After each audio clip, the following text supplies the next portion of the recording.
Hello and welcome to another episode of Secondhand Stories. This is a place where I tell you stories. What kind? Well, histories, mysteries, and unbelievable histories. As you can tell from the low lighting in my camera, this is going to be very much an episode filled with unbelievable histories. They are stories and folk tales that we have found from across the country, and they are very particular stories and folk tales because they deal with spirits and ghosts. Now, just a quick disclaimer, in case you are easily frightened, then now would be a time to switch this off. In case you are watching this alone in a dark room, maybe you should look for company, or maybe you will find company.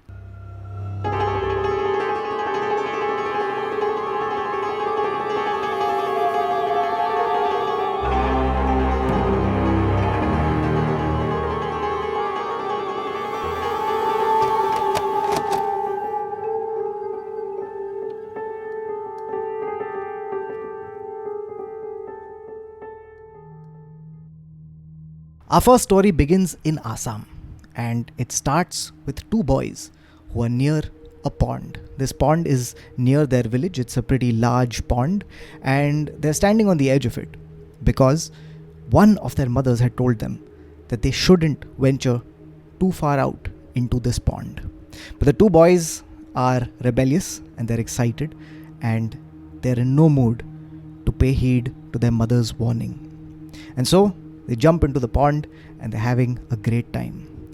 That's when one of the boys decides that he wants to go to swim further out. He wants to go out into the middle of the pond. His friend is slightly nervous. He doesn't want his friend to go out into the middle of the pond because he remembers that his mother had told them to avoid this. He tries convincing his friend, but his friend doesn't listen. And his friend starts swimming out towards the middle of the pond. Now, as he watches his friend drift away from him, something odd starts happening in the atmosphere. Suddenly, it feels to this boy as if a mist has descended over this pond. It happens almost instantly, and as he looks around him, he can see that there is this grey curtain, and his friend has gone beyond it. He tries calling out to his friend, but he gets no response. He can't even hear any splashing. And then suddenly, he hears his friend screaming. He's screaming for help. Now, the boy decides that he's going to try to reach his friend. He starts swimming in the direction that his friend went. And as he starts cutting through the water, piercing this very heavy mist, he sees his friend. He's lying face down in the water. And over the body of his friend, he sees a shadowy figure. This figure is tall, it's lean, it's gangly, and it's hunched over the body of this boy, who has now stopped moving. This figure has long spindly fingers that look clammy, and they've gripped the boy. The hair of this creature is long and matted, and it falls in clumps, and this wet, clumpy hair is lying on top of the boy. Now his friend sees this, and he can't breathe. He's shocked. He panics, he screams, and he starts paddling furiously away from this creature and his now deceased friend. He manages to paddle back to the shore and gets up and runs towards the village. He's already screaming for help. He gets to the village. He somehow, through the gasps and the terror, he's able to tell the elders what's happened. A group of people immediately rush to the pond. And at the pond, they see that there is no mist. There is no creature. And more tragically, there is no body. The only thing that hangs in the air is the smell of rotten fish. Now, what the boy had seen was a creature called the Bak. The Bak is a creature from Assamese folklore. It's described as tall, lean, gangly with these long spindly fingers and clumps of wet hair. It is said that it lives in these water bodies, in ponds and abandoned temple tanks. Now, in these water bodies, it usually looks for fish, but it will also get energy from human corpses. Now, some of these corpses that it draws its energy from are the corpses of people who have drowned in these water bodies. But other times, the Bak is not afraid of killing a person to draw energy from their dead body. Now, the Bak also has something odd on him, or on it. It carries a pouch. This pouch is made of black fishnet, and some people describe it as fishnet, others say that it's got this otherworldly material, and it carries this little pouch. Now, what is in the pouch, nobody knows, but it is said that if you want to counter the Bak, then you must take this pouch from it. Once you have taken the pouch, the Bak will be under your control, but it will always try to take this pouch back from you, and the day it does, then you better hope that God is on your side. The other thing about the Bak is that its presence is marked by this mist that descends on these water bodies, and people often smell this rotten fish smell when it's around. So if you smell this, avoid wading into the water.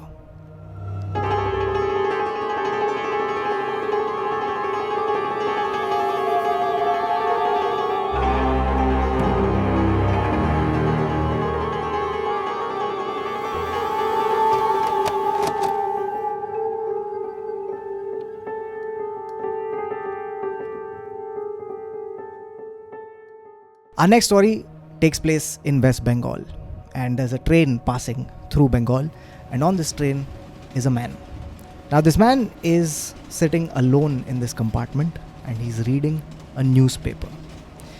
He's going through the news of the day, and he's content, and it's peaceful in this gently rocking train. Now, as he's reading the newspaper, suddenly he feels something odd, like he feels like something has changed in this compartment. Now, the newspaper is in front of his eyes, blocking his vision, but something compels him to take the paper down. And as he does, he sees that in front of him, suddenly, there is a man in this compartment.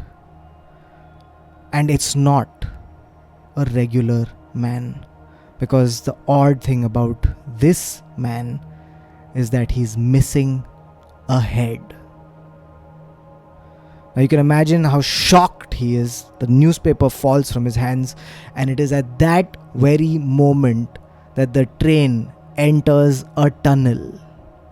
Suddenly, the whole compartment is thrown into darkness. The man can't see a single thing. He knows that there is something in front of him.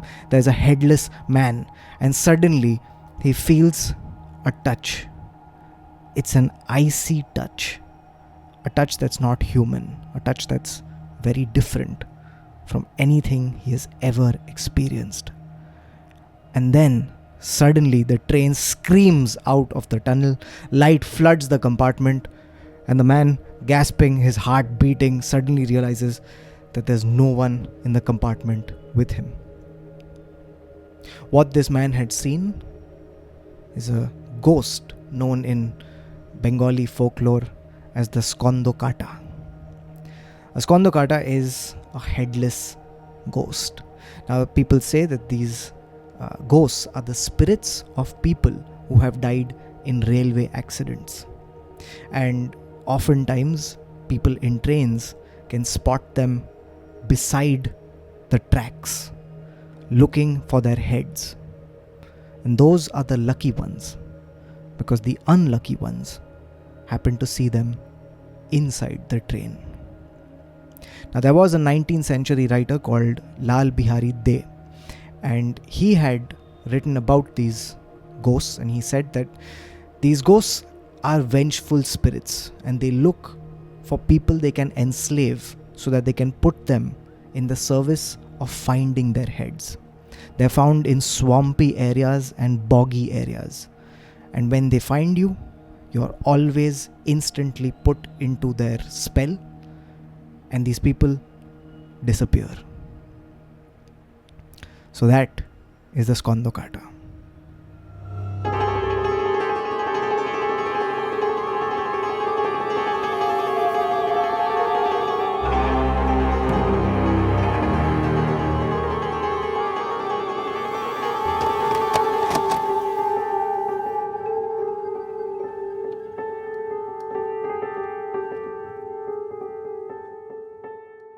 Our next spirit comes from Mizoram, and very specifically from a tribe that lives in the southeast of Mizoram called the Mara. Now, the Mara people have a spirit called the Amo. The Amo is a jealousy demon. It's almost like a vampire or a demon that feeds on human jealousy. Now, the Amo is said to inhabit a human form, but it is very much linked to our previous spirit, the Skondokata, in one particular way, which is that the Amo's head comes off. The Amo is known to duplicate its heads. It can create up to 10 heads, and these heads go rolling off the body in the night. These heads will prowl the kitchens and the areas around the body looking for flesh. Here's what happens when the Amo strikes in a particular area. If the Amo has seen you and it has latched onto you as its victim, you will be struck by a severe stomach pain. Now, this pain is so intense that some people have been noted to die of it. Now, the other thing about the Amo is that the head can detach itself and roll on the floor, but some people say that it can also fly through the air.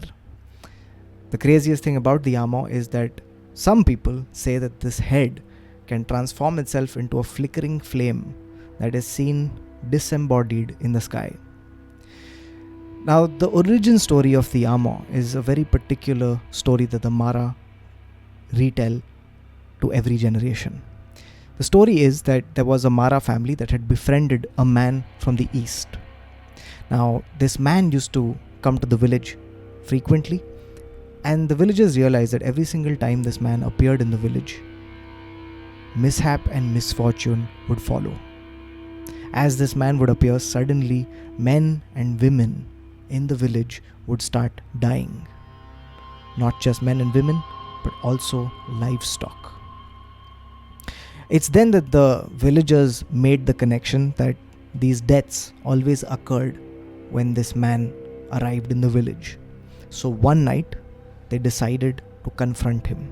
They burst open his door, and inside, they found the man's body without his head. The head had gone prowling for food. Now, the villagers were able to catch this head, capture it, and confine it.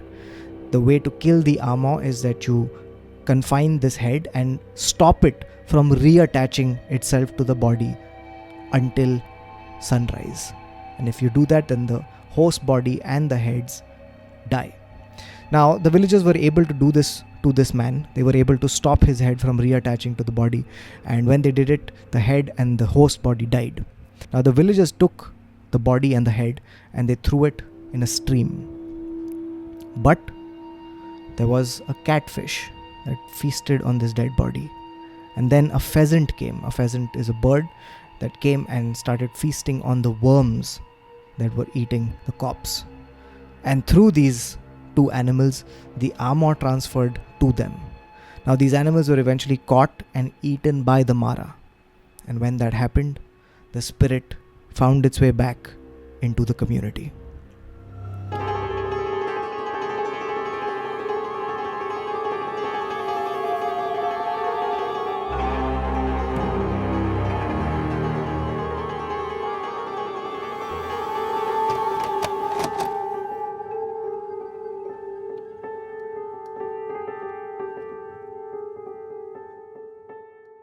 Our next story comes to us from Kerala. This particularly comes to us from Wayanad. In Wayanad, there is a pass. It's called the Thamaraseri Pass. Now, this is a very winding road. It's a 12-kilometer stretch that has 9 hairpin bends.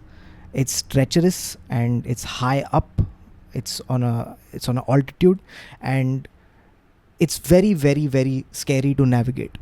Now, when you travel from Kozhikode to Wayanad, along the way you will pass a little town called Lakidi. Now, in Lakidi, there is a very odd attraction. At Lakidi, you will find a tree. Now, this is no ordinary tree. Now, this tree, from its branches, descends a thick steel chain. This chain falls across the tree, and it's a very odd sight to behold. And our next story is about why this tree has these chains hanging from it. Our story begins in the 1700s. It's the middle of the 1700s, and the British have arrived in Kozhikode. Back then it was known as Calicut. And they have found Wayanad, and there's lots of spices to be found. And they've been transporting spices from Wayanad to Kozhikode. Now, this is a very long and arduous process because the route that they have found is very long and arduous. They want to find a better route between these two cities, but try as they might, they just can't find it.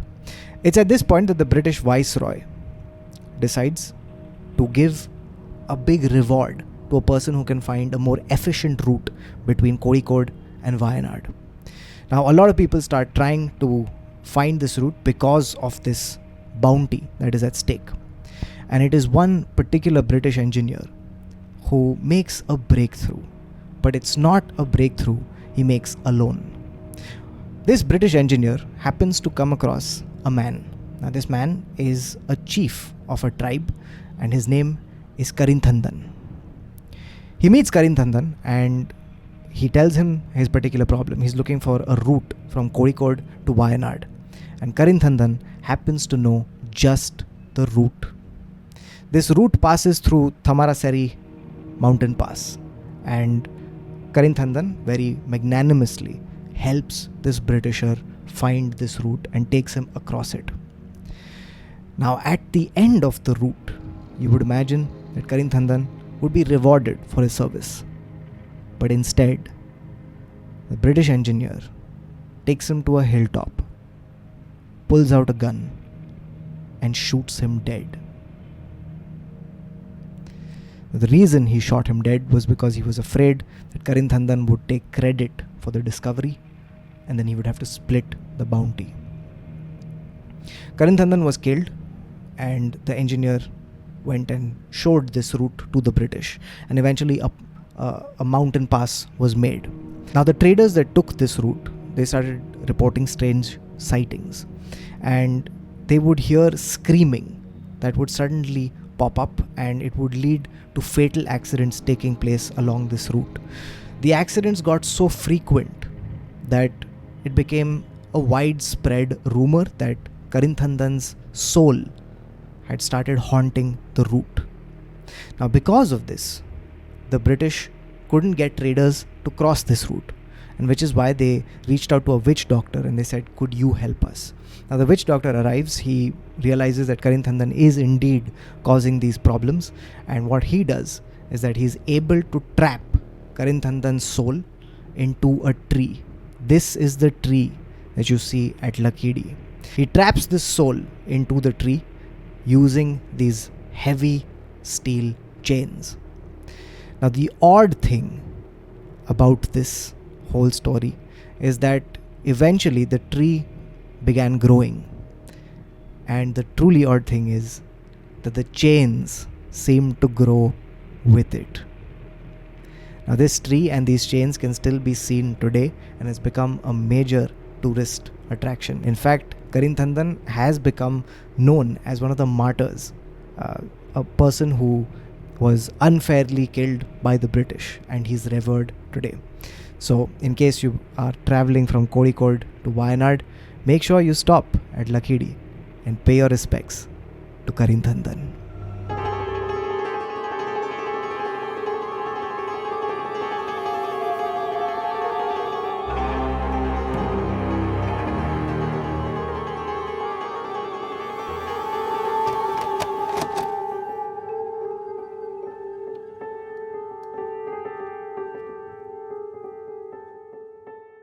Now, our next story takes place in UP. Now, in the early 2000s, suddenly hospitals in UP began filling up with victims. Now, the people who came into these hospitals, they came in with slashes across their face. There were a lot of people who were suddenly showing up, and doctors didn't know what to make of it. It looked like something or someone had tried to scratch their face off. When they spoke to these patients, the patients remembered very little about what happened just before and right after this incident. They barely remembered the incident itself. When they asked them what could be causing it, a lot of the patients said the same thing. They said this was the doing of the Monochwa. The Monochwa translates to the face scratcher. Now, the patients came in with these strange and inexplicable injuries, and when the doctors tried to ask them what the Monochwa looked like, oddly enough, they gave varying descriptions of the thing. Some of them said that it looked like a hawk, others said it looked like a creature which had soulless eyes, and others said that it looked like a flying object, like a light emitting flying object. They couldn't nail down what this Monochwa was, but it was clearly something that was causing widespread panic. In fact, the panic was so much that there were many districts where the police forces had created special teams that would patrol the entire night looking for this Monochwa. Now, the fear was intense. People were truly afraid. There were reports that 2 boys had fallen off a terrace because they were afraid that they had seen the Monochwa. In another incident, a man had beaten up his father in the middle of the night, mistaking him for the Monochwa. And in another tragic incident, a man was asleep when he suddenly felt something grazing his face. He attacked whatever it was in front of him, and only later realized that he had ended up killing his dog, which was licking his face, mistaking it for the Monochwa. One of the most credible ideas that came forward was that there was no Monochwa. This was a mass hysteria case, a mass psychosis that had spread through the population, almost a fear of the mind that had taken hold of the people. And these injuries that were being described, well, a lot of physicians said that they looked like they were self-inflicted. They were self-inflicted, and oddly enough, the people who suffered them seemed to have no memory of them. And if you ask me, that's far scarier than any creature that could have possibly done them.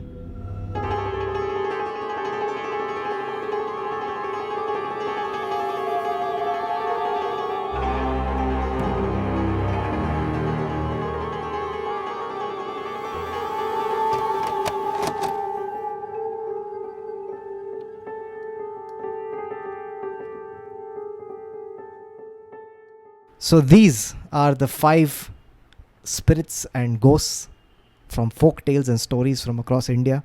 I hope you enjoyed them. If you know of any other such ghosts and folk stories from your state or your area, please write them in the comments, and hopefully we'll do this again and we'll cover some new ones from the other states that are there in the country. Now, just another disclaimer. Do I believe in ghosts? No. But would I like to see one? Yes. So these are just things that we found across the country, and it's fascinating that so many of us believe in these stories. And across the country, no matter where you go, you will always find some version of the supernatural and the paranormal. And here's a small selection. Now, as usual, this episode 2 is brought to you by my career. And on 4th June, which is Saturday, I'm going to be recording 2 shows in Thane. So if you happen to live in Thane, then come out for these shows. I'm performing alongside Puneet Panya and Ronak Rajani. So it's going to be a great night. And hopefully we'll get some stuff to put on this channel. Now, apart from that, every single episode of Secondhand Stories is recorded in front of a live audience. If you'd like to be a part of this live audience, then make sure that you hit the join button and become a member of the channel. It supports the channel and it also is a great time. So come by for these live sessions, and I will see you soon. Until next time, take care and bye-bye.